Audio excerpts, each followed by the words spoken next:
네, 이제 두 번째 세션을 시작하겠습니다. 두 번째 세션 교과, 비교과, 교육과정 혁신의 첫 번째 성과 발표로 학생상담센터 이미화 교수님께서 또래 상담 프로그램 운영 사례를 발표해 주시겠습니다. 네, 안녕하세요. 저는 학생상담센터의 상담교수 이미화입니다. 먼저 저희 상담센터에서 진행하고 있는 또래 상담 프로그램에 이제 관심을 가지고 이렇게 소개할 수 있는 자리를 만들어 주셔서 감사합니다. 제가 와서 보니까 이 동행이라는 주제에 맞는 상담 프로그램이 아닐까라는 생각이 듭니다.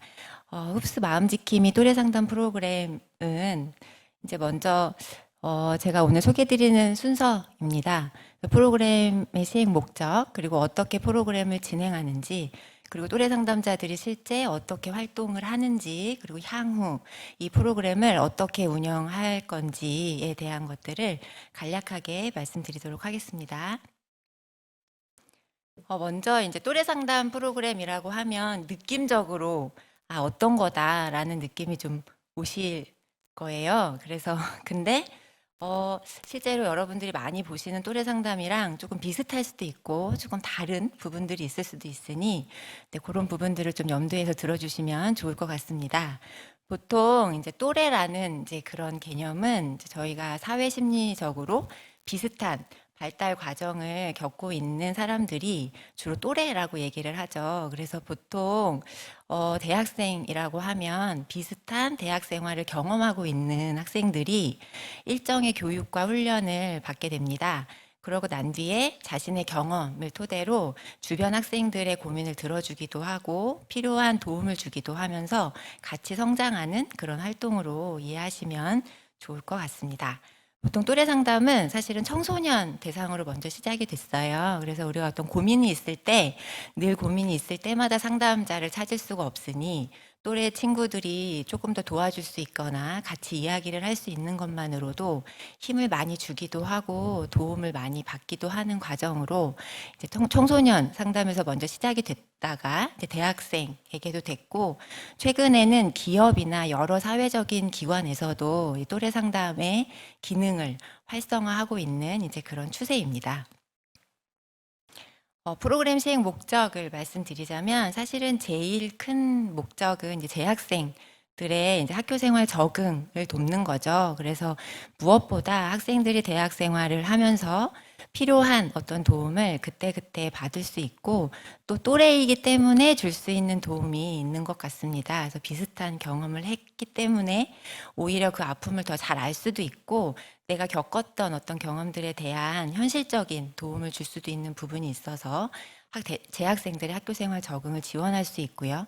또 하나는 사실 저희가 어려울 때마다 그때그때 상담을 받거나 이렇게 할 수 있으면 좋겠지만 사실 뭐 여기 계신 분들도 내가 이런 어려움이 있지만 이게 상담까지 받을 일인가? 막 이런 이제 생각들을 하면서 넘어가기도 하고 이제 이런 일들이 있는데 사실 시간이 지나고 상황이 바뀌면서 자연스럽게 어려움이 해결되면 이제 건강하게 잘 지낼 수 있는데요.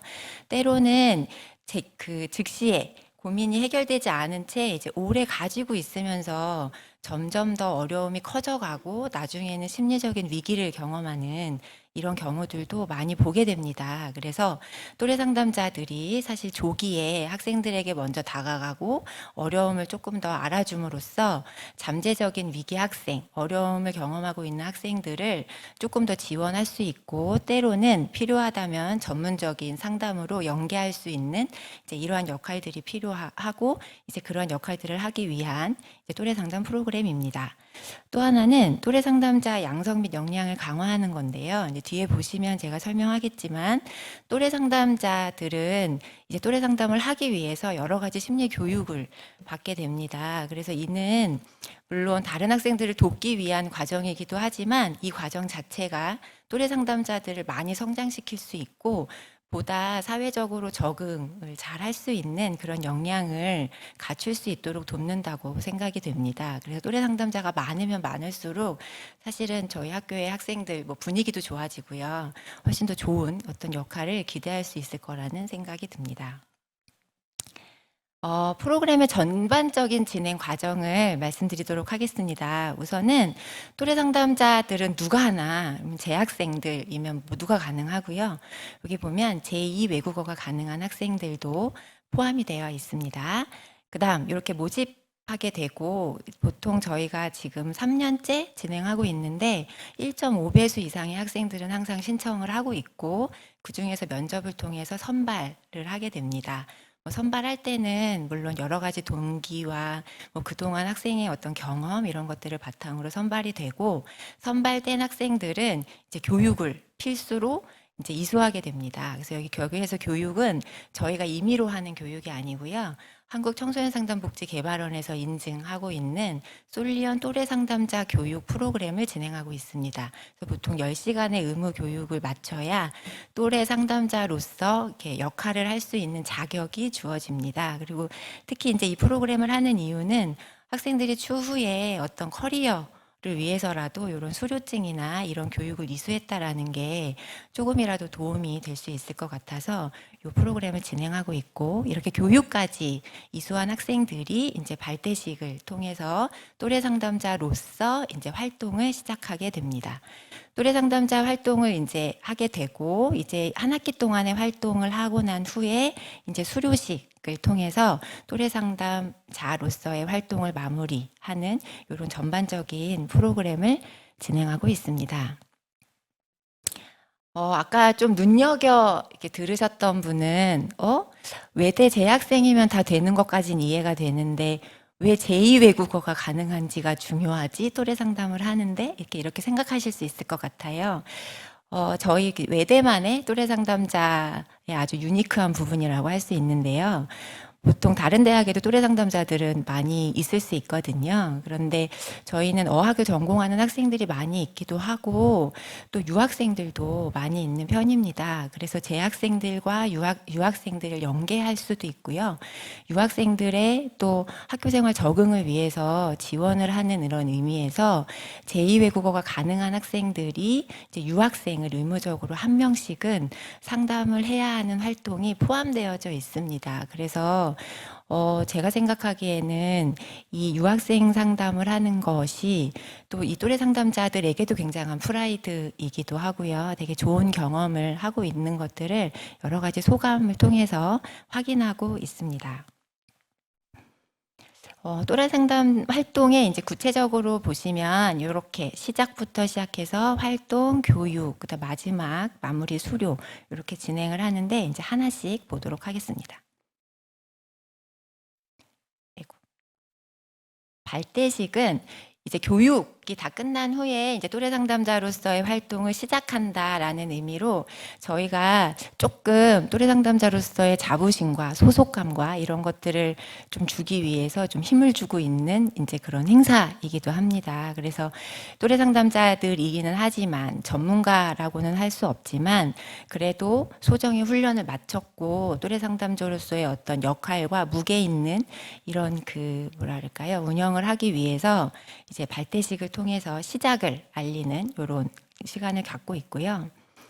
그다음 이렇게 시작한 학생들은 내담자 모집부터 시작하게 됩니다. 그래서 내담자 모집이 생각보다 어렵습니다. 학생들이 내가 또래 상담자인데 또래 상담 할래? 뭐 이렇게 접근을 해가지고 이렇게 내담자를 구해야 하거든요. 그래서 가끔은 이제 상담센터에서 구해주면 안 될까, 뭐 이런 것들을 요청하기도 하는데, 또래 상담자의 목적 자체가 상담하고 싶은 마음은 있으나 드러내지 않는 친구들에게 자연스럽게 다가가서 먼저 마음을 나눌 수 있는 기회를 주고자 하는 게 다시 또래 상담자의 역할이다 보니까 저희가 공식적으로 모집을 해서 주기보다는 수업을 들으면서 동아리 활동을 하면서 혹은 친구의 친구를 통해서 혹시 주변에 어려운 친구들이 있는 건 아닐지 뭔가 내가 좀 이야기를 들어주면 좋지 않을까 하는 친구들을 직접 발굴해서 상담을 진행하는 것들을 하고 있습니다. 그러다 보니까 학생들이 이렇게 포스터를 만들기도 하고요. 이렇게 카드뉴스처럼 만들어서 SNS에 홍보를 하기도 합니다. 그래서 또래 상담 내담자를 모집한다 이렇게 해가지고 내담자들을 모집하고 직접 이제 요 학생들을 상담을 진행합니다. 개인 상담은 보통 한 학기에 8번 이상을 진행해야 돼요. 그래서 또래 상담자들은 장기 상담이 가능하지도 않고 저희가 또 추천하지도 않습니다. 그래서 보통은 단기 1에서 2회 이내에 상담을 진행하도록 하고 그 이상의 도움이 필요하거나 이런 학생들은 이제 상담센터로 연계해 달라고 이렇게 안내를 하기 때문에 8명 정도의 학생들을 만난다고 보시면 되고 아까 말씀드렸듯이 유학생이 그 중에 한 명은 꼭 포함되어야 합니다. 그래서 초반에 학생들이 내가 어학을 전공하는데 유학생 원어민들과 직접 소통을 하고 싶다라는 어떤 동기를 가지고 오는 친구들도 있는데 사실은 유학생을 이렇게 접근해서 뭐 상담을 해주겠다 이렇게 얘기하기가 쉽진 않지만 그래도 다양한 유학생 어떤 관련된 연합회나 동아리 소모임 이렇게 연계해가지고 유학생들을 상담하고 있습니다. 그리고 주제는 뭐 진로, 학업, 뭐 연애, 친구 관계 등 되게 다양한 주제로 상담을 진행하고 있습니다. 당연히 이제 또래 상담을 이렇게 하다 보면 어려움들이 많이 있을 수 있는데요. 요것은 이제 상담 일지입니다. 그래서 또래 상담자들이 주로 상담을 그냥 막 하는 게 아니고요. 그날 학생들을 만나면 이렇게 정리한 것들을 가지고 상담자와 같이 교육도 하고 사례 모임도 진행합니다. 그래서 내가 한 상담을 이렇게 진행해도 되나, 이렇게 했을 때 뭘 더 해줬으면 좋았을까, 뭐 이런 것들을 늘 사례 토의를 하면서 상담을 진행하고 있다고 생각하시면 될 것 같습니다. 그다음에 이제 캠페인 활동을 하는데 이게 코로나 때문에 사실은 작년 학생들까지는 좀 이게 어려웠고요. 2023년도에는 1학기, 2학기 모두 다 캠페인을 진행했습니다. 그래서 보통 저희 센터에서 열린 상담실이라고 학생들한테 다가가서 상담을 알리고 하는 활동을 하는데 거기에 한 그 부스를 마련해서 학생들이 직접 뭐 심리에 관련 있는 것들도 퀴즈도 내고 활동도 하면서 또래 상담자들을 홍보하는 그런 시간을 갖습니다. 사례지도 모임은 제가 아까 말씀드렸듯이 전문가가 아니기 때문에 학생들을 만나면서 늘 고민이 많습니다. 또래 상담자들이 정말 학생들을 막 도와주고 싶은 마음이 되게 큰 학생들이거든요. 그러다 보니까 이렇게 해도 되나 저렇게 해도 되나 이런 고민들을 많이 해서 보통 상담심리사 1급 자격을 가지고 계신 전문가 선생님들 통해서 이렇게 모여서 같이 매월 사례 모임을 진행합니다. 그래서 이 시간들은 또래 상담자들이 물론 학생들을 어떻게 도울 수 있을까도 물론 도움이 되지만 여기에서 이야기 나누는 그 또래 상담의 주제들이 결코 또래 상담자들이 겪고 있는 주제들을 벗어나지 않거든요. 그러다 보니까 여러 가지 주제에 대해서 내가 상담하지 않았더라도 아, 이런 어려움을 이렇게 이해할 수 있구나 혹은 이렇게 도움을 줄 수 있겠다라는 것들을 많이 공유하고 공부하는 그런 시간을 갖게 됩니다. 워크숍도 진행하고 있고요. 그래서 또래 상담자들이 이건 워크숍을 참여하는 겁니다. 그래서 자기 성장을 많이 해야 한 만큼 다른 학생들에게 더 좋은 프로그램도 소개할 수 있고 연계할 수 있기 때문에 이런 양성 교육이나 이런 것들도 다 의무적으로 수행하고 있습니다.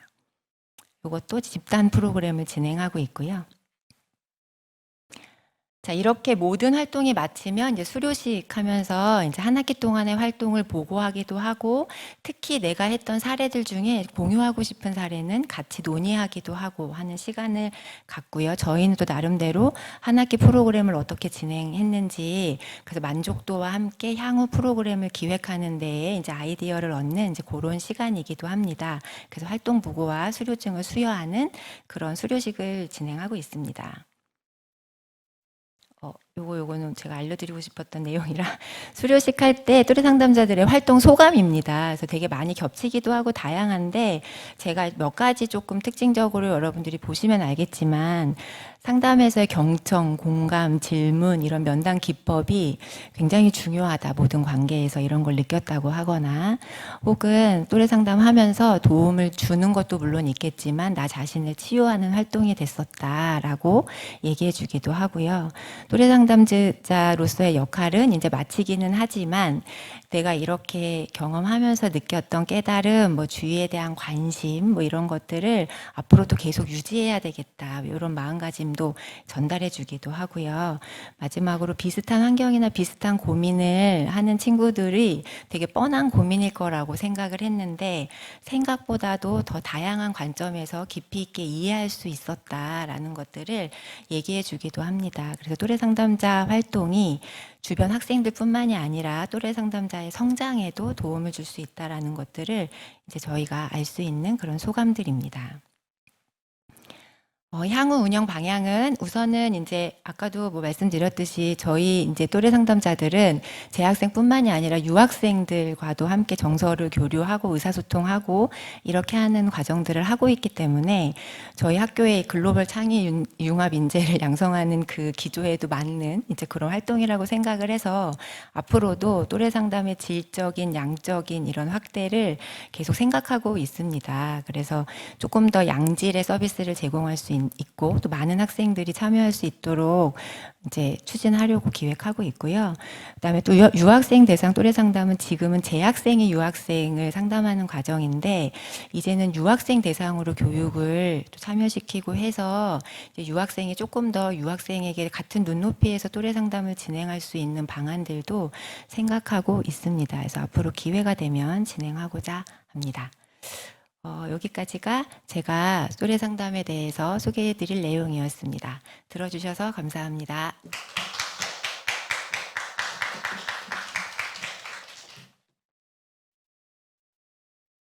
네, 이미아 교수님 또래 상담에 관련해서 사례 발표해 주셔서 감사합니다. 이어서 외국어 교육 내실화와 관련해서 교육혁신원의 윤주영 교수님께서 발표해 주시겠습니다.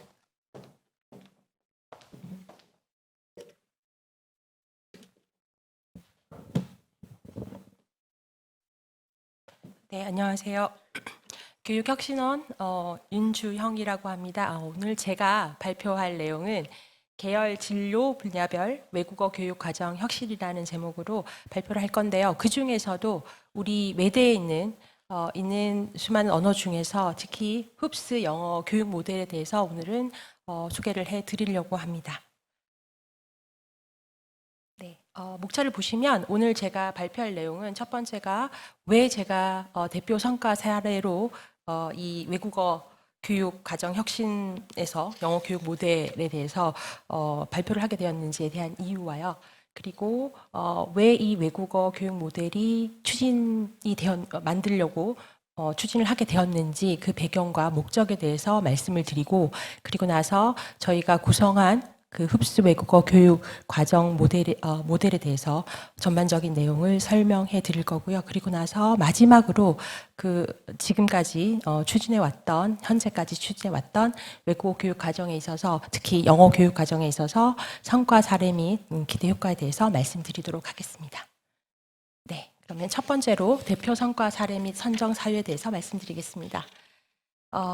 지금 나와 있는 내용을 보시면요. 이 부분은 저희가 그 대학 혁신 사업에서 교육 혁신 전략 중에서 제가 지금 표시하고 있는 부분들이 교육의 질 제고를 통한 미래 혁신 인재 성장 지원과 두 번째는 사회 수요 맞춤형 교육 과정의 다양화를 위한 흡수 고유 역량 강화라는 부분과 그리고 세 번째 교육 혁신 전략에서 보시면 그 목표가 교육과정 혁신을 통한 학생의 전공 선택과 융합교육 기회를 확대하는 부분에 있어서 이런 부분들을 가지고 저희가 교육혁신 전략을 세웠기 때문에 여기에 부합하는 사업으로 지금 제가 발표를 하고 있는 우리 외대 그 외국어 교육 모델에 대해서 발표를 해드리려고 합니다. 그래서 이를 통해서 전공 및 계열 맞춤형 외국어 교육 과정을 확립하고 자기 주도적 창의 학습 역량을 강화하고 학생들의 그리고 선택 영어를 통해서 분야별 마이크로 전공으로 인해서 학생들의 그런 융합 교육 기회를 확대하는 방향에 일조할 것으로 기대가 되고 있습니다. 다음은 저희가 외대 외국어 교육 모델 추진 배경인 목적에 대해서 제가 설명을 드릴 건데요. 처음에 저희가 그 외국어 교육 모델을 만들어야겠다고 생각했던 이유는 우리 대학이 글로벌 융복합 인재 양성 체제 완성을 위해서 우리 대학 고유 역량이라고 하면 보통 외대를 생각하면 외국어를 많이 생각하시죠. 그래서 교육 역량 강화 및 주요 외국어 교육 학습 역량 강화, 그리고 사회 수요의 변화에 능동적으로 대응할 수 있는 학생의 어떤 자율적, 창의적 교육과정 선택 및 설계 지원의 일환으로 외국어 교육 모델 연구를 추진을 시작했고요. 지금도 여전히 연구 중에 있습니다. 그리고 현재는 캠퍼스 간 우리 대학에서 외국어 유사 중복학과 통폐합 이후에 언어 관련 학과 구조 조정이 이루어지면서 이와 연계해서 글로벌 캠퍼스의 학생들이 그 통폐합으로 인해서 없어지는 언어에 대한 누수를 막기 위해서 외국어 교육 개선 방안 연구와 동시에 2023년부터 점차적으로 이 개발된 외국어 모델안을 시행 중에 있습니다. 간단히 그동안 진행되어 왔던 연구 절차에 대해서 말씀을 드리면요. 처음 시작은 언어학과 재구조화에 따른 아까 제가 말씀드렸던 통폐합에 따른 외국어 교육 혁신 방안을 시작으로 먼저 이루어지게 되었는데요. 처음 이 교육 혁신 방안을 통해서 우리가 연구를 시작할 때 외국어 교육 현황을 먼저 조사를 하고 그리고 나서 분석을 하고 난 다음에 재학생이랑 교수나 산업체들의 수요 분석 결과를 바탕으로 해서 설문조사를 실시했고요. 그 결과를 바탕으로 해서 외국어 교육 전문가, 연구진 등을 구성해서 글로벌 외국어 교육 과정 설계 및 교육 방안 구체화를 위한 연구를 진행하게 되었습니다. 그리고 세 번째 연구는 이 연구 과정을 통해서 필수 영어의 교육 과정이 어떻게 진행되어야 될지에 대해서 연구를 진행 중에 있고요. 진행했고요. 그리고 네 번째 진행되었던 연구가 글로벌 캠퍼스의 영어 트랙 중에서 지금 아직 시행되지는 않았지만 내년 2024년부터 시행될 영어 트랙 모듈 과정 연구를 통해서 지금 현재 선택 영어 모듈이 만들어진 상태이고요. 거기에 대해서는 제가 잠시 후에 다시 말씀드리도록 하겠습니다. 그리고 각각의 그 영어 모듈의 교과목에 대해서 지금 현재 개발 완성 단계에 있어서 2024년 1학기부터는 저희 대학 글로벌 캠퍼스에 있는 학생들이 이 수업을 선택해서 수강할 수 있도록 될 것 같습니다. 전체적인 우리 외대 그 흡스 외국어 교육 과정을 잠깐 먼저 살펴보시면요. 제가 조금 전에 말씀드렸던 연구 절차에서 처음에 말씀드렸던 것처럼 외국어 교육 내실화를 위한 의견 조사를 먼저 실시를 했습니다. 그래서 우리 대학이 그 흡수 외국어 모델 수립에 앞서서 글로벌 캠퍼스와 외국어 교육 현황과 외국어 교육 내실화 방향에 대해서 교육 수요자를 대상으로 설문조사를 시행하였는데요. 특히 이 설문조사를 시행을 할 때 글로벌 캠퍼스 외국어 현황에 대해서는 그 글로벌 캠퍼스 해당 소속 학생들을 대상으로 시행을 하였고요. 그리고 외국어 교육 내실화 방향에 대해서는 학생들뿐만 아니라 교수님과 그리고 산업체를 대상으로 시행을 하여서 이 연구를 처음 착수하게 되었습니다. 그래서 제가 예를 들어서 그 어떤 내용들을 의견 조사를 실시했는지 잠깐 살펴보면요. 첫 번째, 우리 대학을 위해서 외국어 교육이 지금보다 더 중요하게 다루어야 할 필요가 있다고 생각하십니까? 라는 질문에 대한 그 필요도에 대한 응답이죠. 응답에 대해서 교수, 산업체, 학생 이렇게 그 전체가 총 80% 약 80% 이상의 응답자가 그렇다 또는 매우 그렇다라고 응답을 해 주셨고요. 그리고 두 번째, 외국어와 별도로 영어 교육, 제가 지금 발표하고 있는 영어 교육에 대해서 영어 교육이 이루어지는 것이 필요하다고 생각하십니까에 대한 필요도에 대한 조사 결과는 응답 결과는 전체 여기 보시면 그렇다, 매우 그렇다를 보시면 약 75% 정도가 매우 그렇다, 그렇다라고 응답을 해 주셨고요. 이에 따라서 이제 대학 차원에서 우리가 검토할 수 있는 영어 교육 방안에 대해서 설문도 함께 실시를 했는데요. 그 내용을 보시면 대략 7가지 정도의 영어 교육 방안을 드리고 여기에 대해서 필요하다, 매우 필요하다 또는 전혀 필요하지 않다 스케일을 1부터 4까지 줘서 조사를 한 결과인데요. 여기 보시면 첫 번째가 지금 말씀드린 부분에서 필요하다, 매우 필요하다에 해당하는 부분에 대한 응답 결과인데요. 첫 번째 1번에 나와 있는 교육 방안 중에서 실용적 의사소통 집중 프로그램 신설 및 강화에 대한 의견이 사실은 가장 많이 나왔고요. 93.4% 정도가 나왔던 것 같습니다. 그리고 두 번째로 순위가 높았던 의견조사에서 순위가 높았던 그 교육 강화 방안에 대한 의견은 계열별 특성에 맞는 전공 내 영어 관련 교과목 개설에 대한 의견이 많았는데요. 총 교수, 학생 그리고 학생들이 응답한 결과는 87.6%였습니다. 그리고 세 번째가 사전 테스트를 통한 수준별 수업 운영에 대한 응답이 많았는데요. 86.9%였는데요. 사실 저희 학교는 처음에 학생들이 신입생으로 들어왔을 때 신입생 진단 평가라는 것을 하고 있긴 합니다. 그래서 온라인으로 리스닝과 그다음에 리딩에 관련된 것들을 실시를 하고 있는데요. 수준별로 물론 실시를 하고 있고요.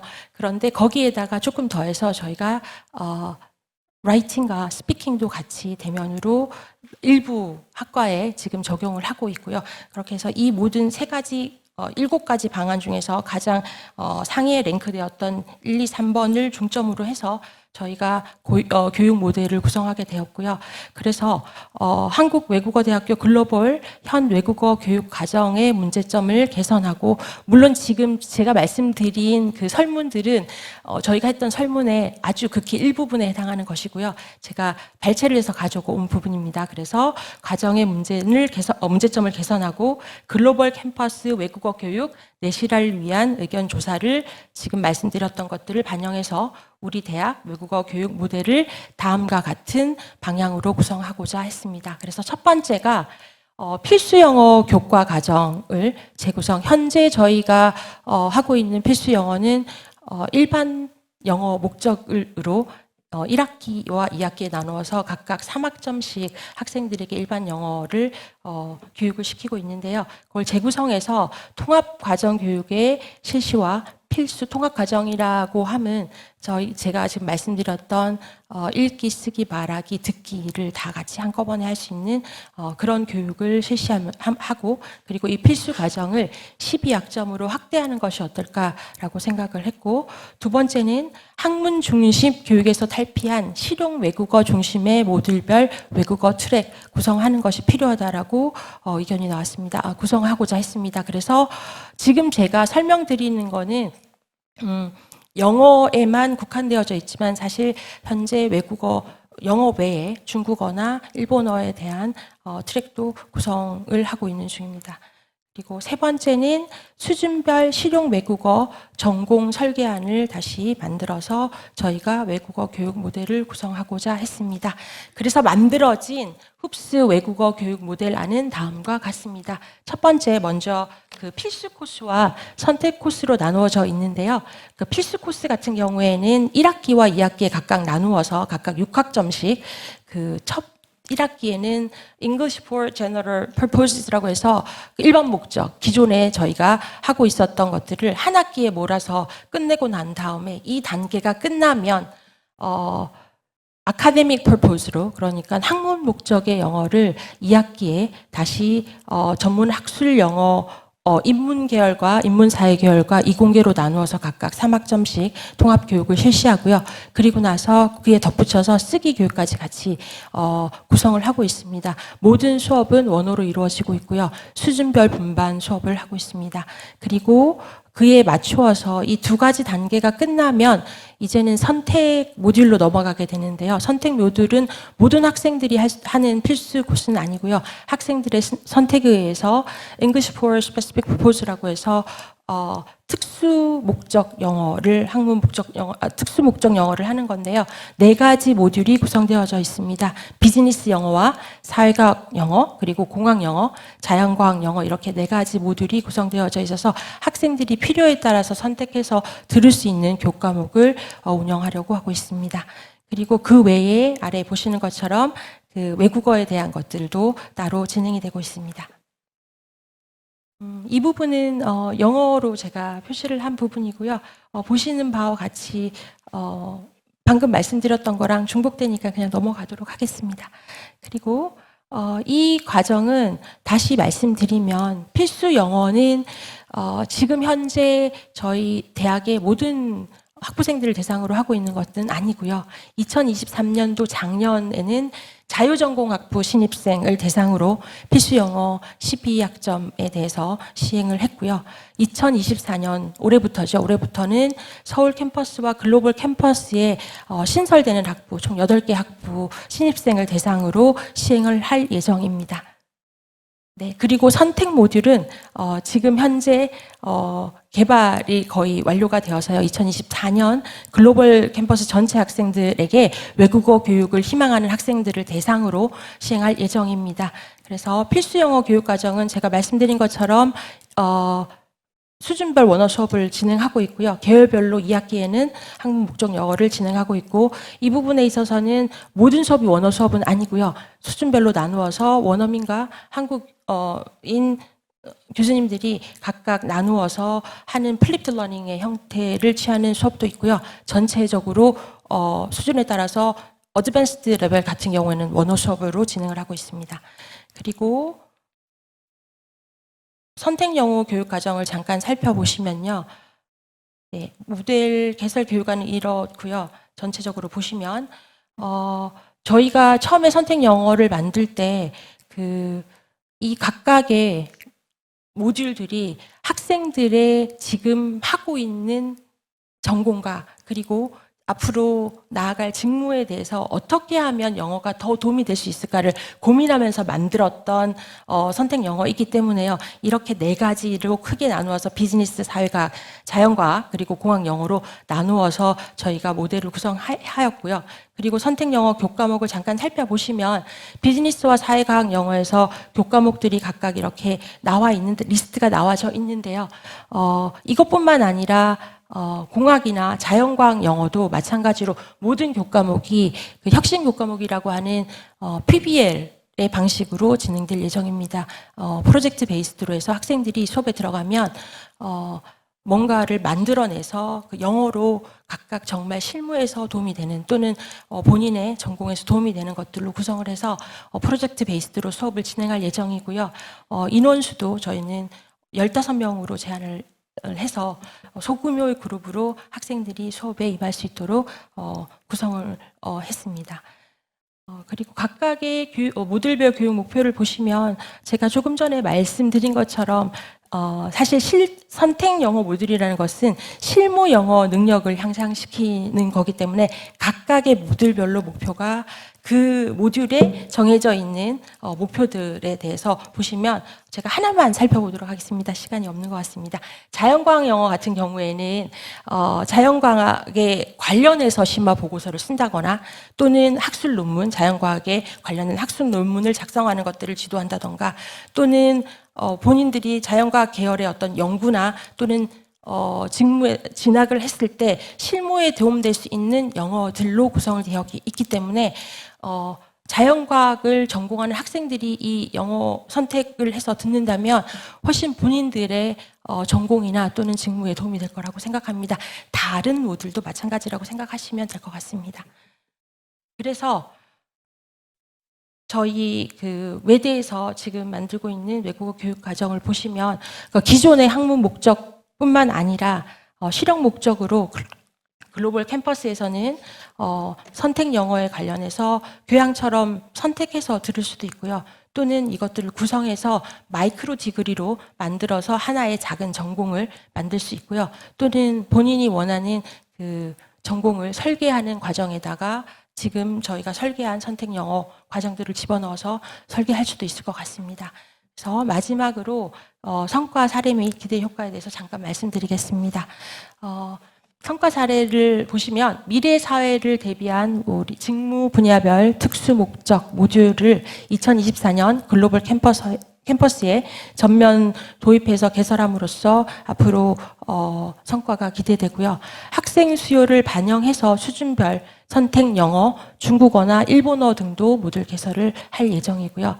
2023년 신설된 자유전공 학부하고 기존에 말씀드린 것처럼 2024년에 신설된 학부를 중심으로 필수 영어 교육 운영 방안을 구성해서 작년에 시작을 했기 때문에 일반 영어와 그리고 학문 목적 영어로 나누어 시행함으로써 학생들에게 계열별 전공과 연계할 수 있는 기회를 제공할 수 있을 거라고 기대됩니다.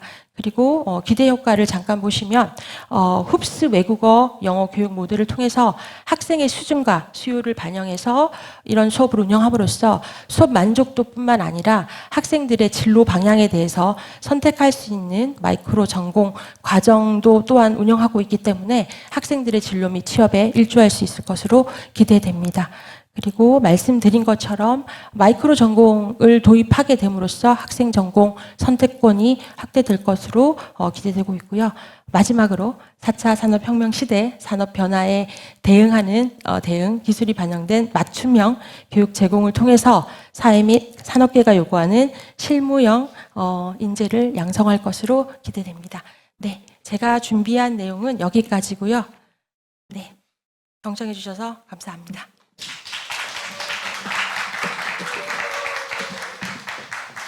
네, 교수님 감사합니다. 오늘 이제 마지막 성과 공유인데요. 지수민 학생이 비교과 프로그램 참여 사례에 대해서 발표를 해주시겠습니다. 지수민 학생은 얼마 전에 있었던 비교과 페스티벌, 흡서빌리티 페스티벌에서 최우수상을 수상한 말레이 인도네시아과 학생입니다. 그러면 비교과 프로그램 참여 사례에 대해서 들어보겠습니다.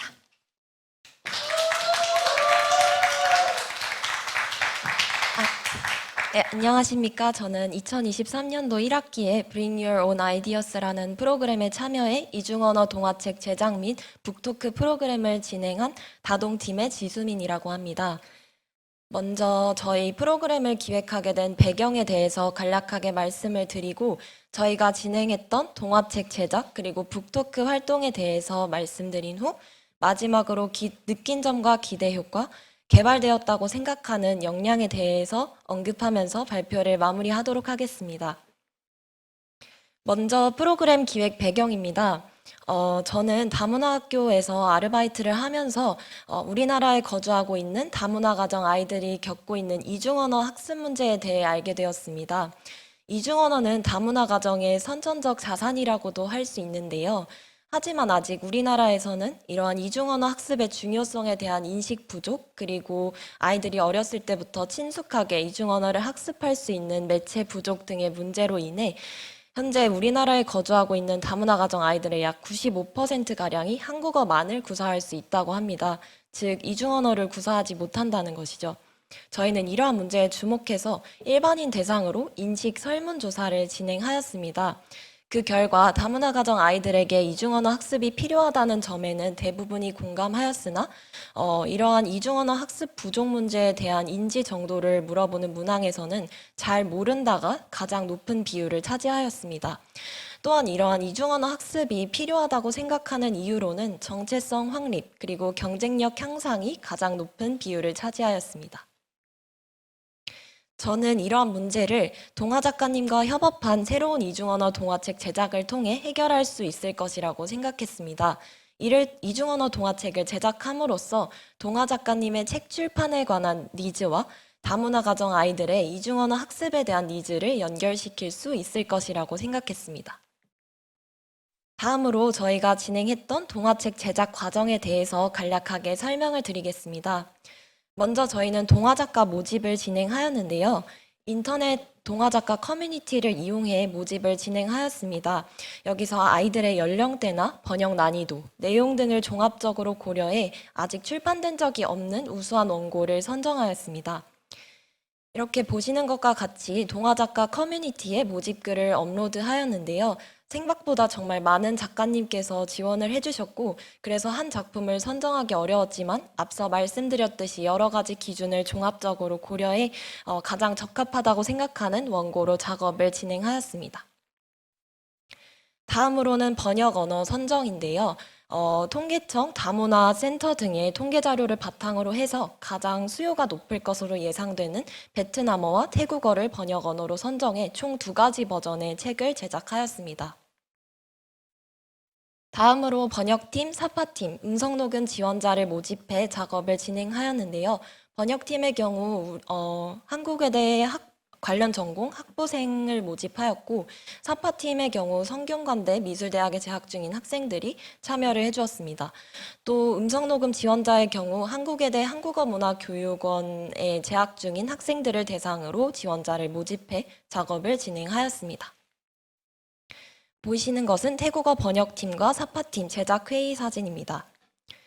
또한 이렇게 사파팀의 경우 작가님께서 직접 장면마다 사파 디렉션을 상세히 작성을 해주셨고, 이를 바탕으로 작업을 진행하였습니다. 또한 음성 녹음본의 경우 보시는 것과 같이 QR코드를 책에 삽입을 함으로써 언제든지 현지인의 원어민의 음성으로 책 리딩을 들을 수 있도록 책을 구성하였습니다. 그리고 인디자인을 통한 편집 과정을 거쳐서 이렇게 세로의 탈주라는 제목의 동화책 완성본을 만들어낼 수 있었습니다. 다음으로 저희가 진행한 북토크 이렇게 만들어진 동화책을 가지고 저희는 작가님과 함께하는 북토크를 직접 기획하고 진행하였는데요. 학교 인근에 위치한 이문어린이 도서관을 사전 답사하고 관장님과의 미팅을 통해 프로그램을 더욱 구체화하였습니다. 또한 참여자 모집을 이렇게 포스터를 직접 만들어서 온 오프라인으로 홍보를 진행하였는데요. 사실 이 과정에서 가장 많은 어려움이 있었습니다. 다문화 가정의 개인정보 문제로 인해서 관련 기관의 담당자님께 대신 홍보를 요청드리는 방식으로만 홍보를 진행할 수 있었는데요. 그렇게 하자 이제 적극적인 참여 유도가 좀 부족해서 참여자 모집이 원활하게 이루어지지 않는 문제점이 있었습니다. 그래서 저희는 어떻게든지 행사를 계획대로 개최를 하기 위해서 총 60개가 넘는 관련 기관에 메일을 보내고 또 직접 전화를 하기도 했고 직접 기관에 방문해서 직접 참여자를 모집하기도 하였습니다. 그리고 이렇게 프로그램 계획서를 작성해서 이 프로그램의 중요성에 대해서 많은 설득을 하기 위해서 노력했습니다. 프로그램 계획서에는 프로그램을 실시하게 된 배경, 그리고 프로그램의 목적, 그리고 프로그램 일정에 대해서 자세한 내용을 담았습니다. 그 결과 참여자 모집을 100% 달성을 해서 성공적으로 행사를 개최할 수 있었습니다.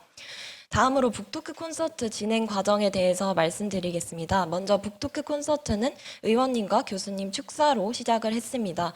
이 과정을 통해서 다문화 가정 그리고 다문화 가정이 겪고 있는 문제들에 대한 관심을 더욱 제고하는 것이 가능했다고 생각합니다. 그리고 다음으로는 작가님과 동화책 소개하는 시간을 가졌고 작가님과 함께하는 동화책 읽기 시간도 가졌습니다. 그리고 아이들의 참여를 더욱 독려하기 위해 책 내용을 바탕으로 구성한 북토크 퀴즈를 진행하였는데요. 실제로 아이들이 정말 적극적으로 참여를 해주어서 행사가 원활히 진행되었던 기억이 있습니다. 그리고 다음으로는 동화책 주인공인 얼룩말 세로에게 보내는 그림 편지를 직접 그려보고 자신의 작품에 대해 직접 발표하는 시간을 가졌습니다. 그리고 마지막으로 작가님과의 질의응답 시간 그리고 친필 사인 및 기념 촬영으로 행사를 마무리하였습니다. 저는 이 프로그램을 진행하면서 국내 다문화 가정 아이들의 이중언어 학습의 중요성과 필요성을 알리고 이를 장려할 수 있었다고 생각합니다. 무명 동화 작가님에게는 자신의 작품과 이름을 알릴 수 있는 기회를 제공함과 동시에 다문화 가정 아이들에게는 신선하고 새로운 이중언어 동화책을 제공함으로써 선순환 구조를 확립할 수 있었습니다. 실제로 저희 프로그램에 참여를 해주셨던 그 다문화 가정 부모님께서 이런 말씀을 해주셨는데요. 시중에서 이러한 이중언어 동화책을 찾기가 정말 어렵고 이러한 다문화 가정의 이중언어 학습을 장려하기 위한 프로그램이나 지원 프로그램이 많지 않다는 말씀을 해주셨습니다. 저는 이러한 말을 듣고 향후 이 프로그램이 더욱 발전되고 개선되어서 지속이 된다면 이러한 다문화 가정 아이들의 이중언어 학습 문제 해결에 작게나마 도움이 될 수 있다고 확신할 수 있었습니다. 저는 이 프로그램을 통해 한국외대 6대 핵심 역량 중 총 5가지 역량을 개발할 수 있었다고 생각합니다. 먼저 지식, 정보, 기술 활용 역량입니다. 설문을 통해서 이중언어 학습 문제와 프로그램에 대한 인식 및 수요 조사를 진행하였고, 통계청과 다문화 가족센터 등 다양한 원천에서의 정보를 수집해 활용하였습니다. 또한 전반적인 책 번역 과정을 경험하면서 전공 수업에서의 번역 및 번역 중개 관련 지식을 직접 활용해 볼 수 있었습니다. 또한 작가님과의 단기 원고 이용 계약을 위해 한국출판문화산업진흥원 그리고 변리사님을 통한 문의로 정보를 습득해 활용하였습니다. 이를 통해 전반적인 지식, 정보, 기술 활용 역량을 기를 수 있었습니다. 두 번째는 세계 시민 역량입니다. 국내 다문화 가정 지원 프로그램과 현황에 대해서 깊이 생각해 볼 수 있는 계기였으며, 공동체의 관점에서 다문화에 대한 감수성을 배울 수 있는 기회였습니다. 또한 증가하고 있는 다문화 인구와 문제점에 주목해 다문화 가정이 가진 이런 경쟁력과 장점을 극대화할 수 있는 방안에 대해 고민하며 세계 시민으로서의 역량을 기를 수 있었습니다. 다음은 의사소통 역량입니다. 여러 기관, 업체들과 소통을 하며 설득, 의견 조율 등 효과적인 의사소통 방식을 습득하고 이를 활용할 수 있었습니다. 또한 다문화 가정 아이들의 입장에서 그들의 숨겨진 니즈를 효과적으로 충족시킬 수 있는 책 제작 방향과 프로그램 방향을 고민하였고, 이외에도 번역팀, 그림팀과 협업을 하여 함께 작업물을 만들어가는 과정에서 작가님의 의도가 퇴색이 되지 않도록 지속적인 소통을 통해 의견을 조율하면서 전반적 의사소통 역량을 기를 수 있었습니다. 다음은 창의혁신 역량입니다. 창업 동아리, 그리고 다문화학교 아르바이트, 특수언어 등 각자 관심 분야에서의 경험과 지식을 활용해 한국에 대해 특성이나 장점을 살릴 수 있고, 동시에 지역 현안 문제를 해결할 수 있는 아이디어에 기반한 프로그램을 직접 기획하고 이를 실현하는 활동을 통해 창의혁신 역량을 기를 수 있었다고 확신합니다. 마지막으로 대인관계 역량입니다. 프로그램 개최 장소를 섭외하고 참여자를 모집하는 등의 과정에서 관장님, 다문화 가족센터 담당자님 등과 수차례 연락을 하고 방문을 하는 등의 과정으로 설득하고 협조를 요청드릴 일이 많았습니다. 또한 원어민 교수님께 따로 책 번역 검수를 요청드려 보다 수준이 높은 번역문을 완성할 수 있었습니다. 또한 몇 달간 팀원들과 함께 공동의 목표 달성을 위해 노력하며 문제를 해결하는 과정에서 협업과 팀워크 능력 또한 향상시킬 수 있었습니다. Bring Your Own Ideas라는 프로그램은 제가 대학 생활을 하면서 가장 열정적으로 참여를 했던 활동 중 하나입니다. 이 과정을 통해서 학교의 지원을 받아서 평소에 생각만 하고 있던 자신만의 아이디어를 직접 실현해 볼 수 있는 기회를 가질 수 있었고, 동시에 평소라면 쉽게 경험하지 못했을 활동들을 하면서 다방면의 역량을 향상시킬 수 있었습니다. 네, 이상 사례 발표를 마치겠습니다. 들어주셔서 감사합니다. 네, 지수민 학생 사례 발표 감사합니다. 지금까지 교과, 비교과, 교육과정과 관련하여 우수 사례를 세 분에게 들어보았습니다. 발표하신 내용과 관련해서 짧게 질의응답 시간을 가져보겠습니다.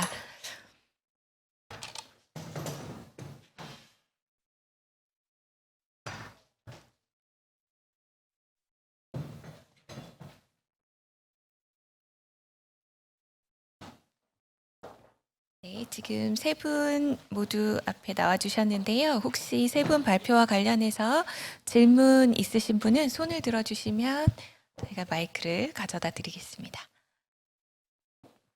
네, 네.